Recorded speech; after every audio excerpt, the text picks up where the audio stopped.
السلام علیکم ورحمۃ اللہ وبرکاتہ۔ وقالت الیہود، اور کہتے یہودی، لیست النصارى، نہیں ہے نصارہ، علی شیء، کسی دین پر۔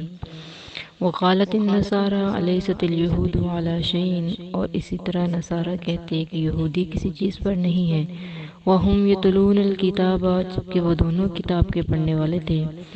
کذالک، اسی طرح، قال الذین، کہا ان لوگوں نے، لا یعلمون، وہ نہیں جانتے، مثل قولہم، انہی کی مثل، واللہ، اللہ، یحکم، فیصلہ کرے گا، بینہم، ان کے درمیان، یوم القیامت، قیامت کے دن، فیما کانوا فیہ یختلفون، جس میں وہ اختلاف کیا کرتے تھے۔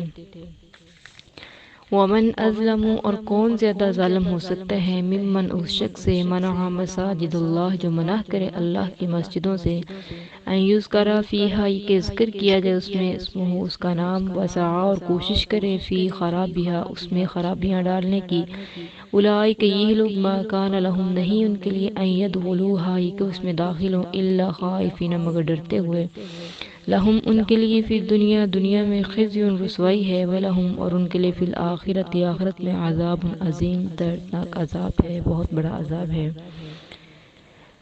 یہاں پہ یہود اور نصارہ کی بات ہو رہی ہے کہ یہودی جو تھے وہ عیسائیوں سے کہتے کہ تم کسی دین پر نہیں ہو، جبکہ یہودیوں کی کتاب تورات میں، انجیل اور حضرت عیسیٰ علیہ السلام، اس چیز کی تصدیق تھی، حضرت عیسیٰ علیہ السلام کی اور انجیل کی تصدیق تھی کہ دونوں سچے ہیں، اور اسی طرح عیسائیوں کی انجیل میں حضرت موسیٰ علیہ السلام کی اور تورات کی تصدیق تھی کہ یہ کتابیں سچی اور نبی سچے ہیں۔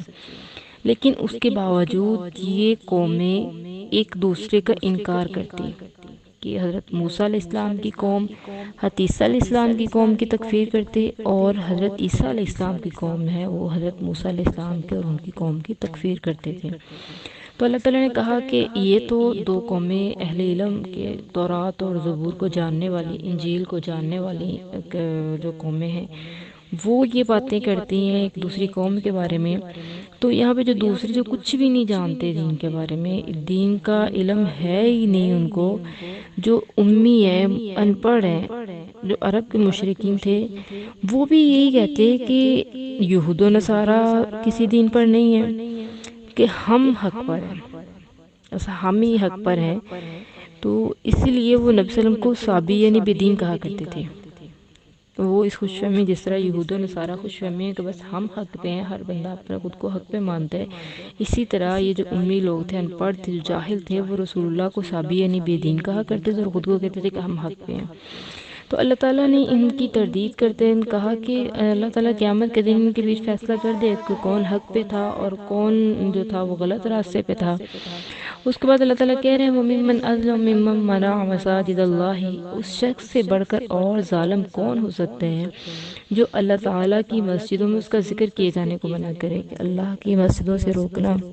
جس طرح مشرکین مکہ، پہلے انہوں نے رسول اللہ صلی اللہ علیہ وسلم کو مجبور کیا مکہ چھوڑنے پر، صحابہ اکرام کو مجبور کیا مکہ چھوڑنے پر، پھر بیت اللہ کے اندر جا کر کے عبادت نہیں کرنے دیتے تھے، روکتے تھے مسلمانوں کو، پھر بیت اللہ کے اندر فتنہ فساد پھیلانے کی کوشش کرتے مسجدوں میں۔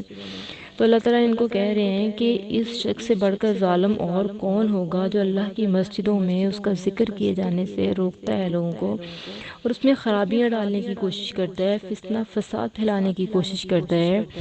یاد رہے کہ یہ بات اس وقت کے یہودیوں مشرکین مکہ کی ہو رہی ہے، لیکن آج ہمیں خود کا بھی محاسبہ کرنا ہے، کیا ہم تو ان لوگوں کی صف میں نہیں آن کھڑے ہوئے؟ کیا آج ہمیں تو یوں تو فرقہ بازیاں نہیں آگی کہ ہم صرف خود کو حق پہ مانتے کہ بس ہم صحیح ہیں باقی سب غلط ہیں؟ تو خدا را خود کو بالکل صحیح مانیے، لیکن پہلے اپنی تصدیق کرے کہ واقعی ہم کیا قرآن و حدیث کے مطابق ہیں۔ اگر تو ہم پورا قرآن و حدیث کو فالو کر رہے ہیں اپنی تمام زندگی میں، تو پھر بالکل ہمیں یہ حق ہے کہ ہم یہ دعویٰ کریں کہ ہم حق پہ ہیں۔ لیکن اگر ہم قرآن و حدیث کو چھوڑ کر کے اپنے آباء و اجداد کے دین کو فالو کر رہے ہیں، پھر ہم کہہ رہے ہیں کہ ہم حق پہ ہیں، تو ہم حق پہ نہیں ہیں، پھر ہم بہت بڑی غلط فہمی میں ہیں اور ہم نے خود کو دھوکے میں رکھا ہوا ہے، پھر ہم حق پہ نہیں ہیں۔ ہمیں حق پہ آنے کی ضرورت ہے، حق کی تلاش میں نکلنے کی ضرورت ہے، حق کو پانے کی ہمیں ضرورت ہے۔ اور دوسرا ہے کہ اللہ کی مسجدوں سے اللہ کے ذکر سے منع کیا جاتا. آج ہمارے ہاں بھی ایسا ہے. ہمارے ہاں مسجدوں کی تقسیم ہو چکی ہے. یہ اہل حدیثوں کی مسجد، یہ بریلویوں کی مسجد، دیوبندیوں کی مسجدیں ہیں.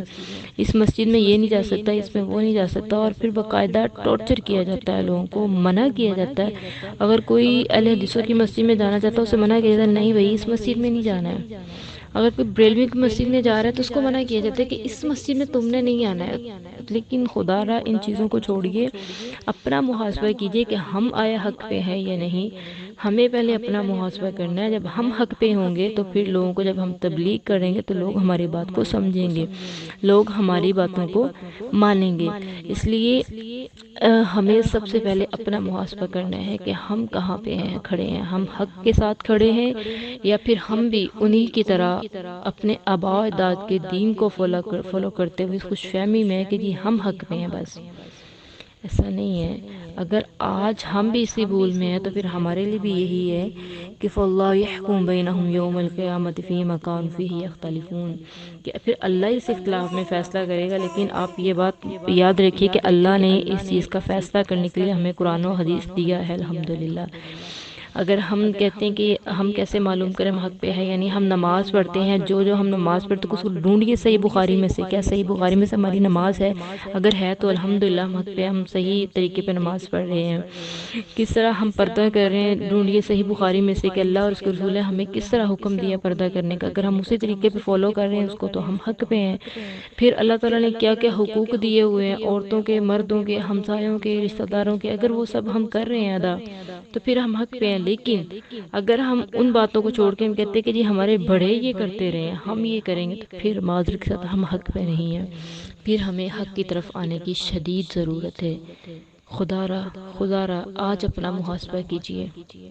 اللہ نے زندگی آج دی ہے، نہ جانے کب یہ سانسیں چھن جائیں ہم سے، کب یہ سانسیں ختم ہو جائیں، پھر ہمیں کوئی موقع نہیں ملے گا. زندگی کا چانس صرف ایک بار ملتا ہے، بار بار نہیں. ایک بار ملا ہے، اس کی قدر کیجئے، غنیمت جانیے اس چانس کو، اور اس میں اپنا محاسبہ کیجئے. اس سفر کی تیاری کیجئے جو بہت لمبا ہے اور نہ ختم ہونے والا سفر ہے. اس گھر کے لیے خود کو تیار کیجئے جو کبھی نہ چھننے والا ہے اور نہ ہی ختم ہونے والا ہے. اس زندگی کی تیاری کیجئے جس میں کبھی موت نہیں اور کبھی وہ زندگی ختم ہونے والی نہیں ہے. یہ دنیا 2 دن کی فانی ہے. اس میں آئے ہی ہم اس زندگی کو سنوارنے کے لیے ہیں.